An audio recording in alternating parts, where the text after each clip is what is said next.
On a avec nous une personne qui connaît déjà très bien la téléprésence mobile, qui l'utilise depuis quelques temps, qui est Jean-Michel Villot, fondateur de l'atelier de la BNP, personnalité éminente de la net économie d'une manière générale, et puis le créateur du fameux BioShow.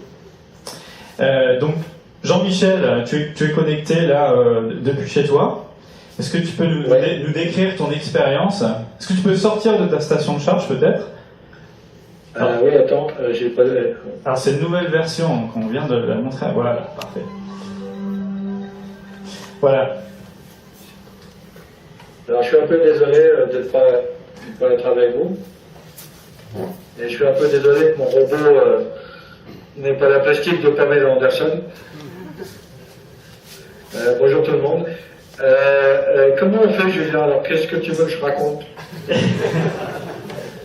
Mais écoute, raconte-moi un peu ce que tu vois, comment ça se passe là. T'es connecté depuis chez toi? Alors là, je suis chez moi dans mon bureau. Madame Billot vient de m'apporter un café. Il fait bon. Et puis, je vous vois, je peux me balader. Et je peux faire mes mails en attendant aussi. Et est-ce que tout va bien. Est-ce que tu peux nous parler Alors, en fait, je connais Jean-Christophe depuis des mois. J'avais même interviewé quand il était en Alaska, où il avait annoncé son open source. Et il m'a proposé, plutôt en France Télévisions, m'a proposé lors du Web 11. Vous m'entendez bien là? Très bien, très bien. Bon. Donc au Web 11, ils m'ont proposé une opération de me balader dans le hall. Et puis avec une jolie journaliste d'ailleurs, qui me filmait, et j'ai rencontré des tas de gens très intéressants. Alors il y a eu un problème, c'est la couverture Wi-Fi, et donc ceci a montré que le marché des robots téléprésence mis à disposition de gens, de journalistes, de blogueurs, etc., dans des conférences du type le web peut être extrêmement intéressant. D'accord. Deuxième expérience que j'ai faite, c'est toujours avec Goshtai. Il y a eu un TEDx à Nantes. Je ne sais pas si vous connaissez les TEDx. Enfin, ce sont des conférences qui sont une excroissance de TED organisée par l'école des mines de Nantes. Donc il y avait un jazz là-bas. J'étais dans le jazz. Je manipulais le jazz, et en même temps, je faisais une conférence avec mes slides qui défilaient sur grand écran.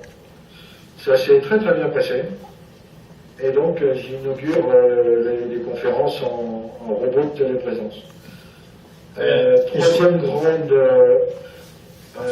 j'allais dire, opération qui pouvait avoir lieu, parce que c'est pas défini pour l'instant, c'est la possibilité de me trouver sur un stand au Mobile Conférence de Barcelone, parce que en tant que blogueur, j'étais invité par Ericsson, mais comme vous le savez peut-être pas, je suis amputé d'une jambe, et j'ai donc une prothèse avec genou électronique et tout le Bataclan, mais c'est quand même encore assez délicat de prendre l'avion, un taxi équipé, et puis etc. Donc je ne sais pas comment nos amis de Goshtai, l'agence de com Direction, etc. vont se débrouiller, mais moi je suis tout à fait partant. Je suis même tout à fait partant pour que les grands shows américains s'équipent de Goshtai, et moi je pourrais faire des reviews, des conférences, enfin raconter un peu tout ce programme. Donc je trouve que la téléprésence, le robot téléprésence français, c'est Goshtai, il y en a d'autres dans le monde. Je trouve d'ailleurs que depuis, ça va probablement faire plaisir à notre ami Jean-Christophe, je suis rentré de mon hôpital depuis 2 ans, j'ai interviewé par Skype, dont on parlait tout à l'heure, environ 800 startups françaises, et je dois vous dire que la France est en train de se bouger le popotin à vitesse grand V.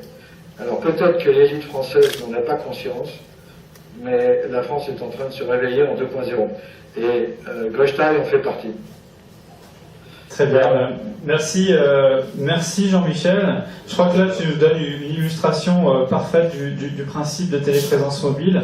Hein, c'est vraiment on préfère dans de nombreuses circonstances, on n'a pas forcément besoin de se déplacer, ou on peut pas, ou on a des contraintes assez fortes, comme dans le cas de Jean-Michel, et on se téléporte dans un jazz à distance. Et c'est un service qui est... Si je peux rajouter quelque chose, Bien sûr. je crois que dans les années à venir, on ne pourra plus se déplacer comme on fait aujourd'hui. Pour différentes raisons. D'abord, ça coûte cher. Deuxièmement, ça prend du temps, ça crée du stress, ça fabrique du CO2. Et je pense qu'avec nos gamins, nos digital natives qui, eux, sont nés dans leur berceau avec tout ça, les entreprises vont devoir se plier au streaming. D'abord, il faut streamer toutes les conférences, parce que vous êtes sur Paris ou pas loin, mais le type qui est à Pau, il voudrait bien suivre un peu ce qui se passe en ce moment. Et deuxième chose, les entreprises vont devoir, ils sont en train, pour les plus grandes, de s'y mettre, mais il y a beaucoup d'offres de plateformes de visiophonie, et on a une offre en France de téléprésence, et il va falloir vous y mettre. Très bien. Merci Jean-Michel. Très bien.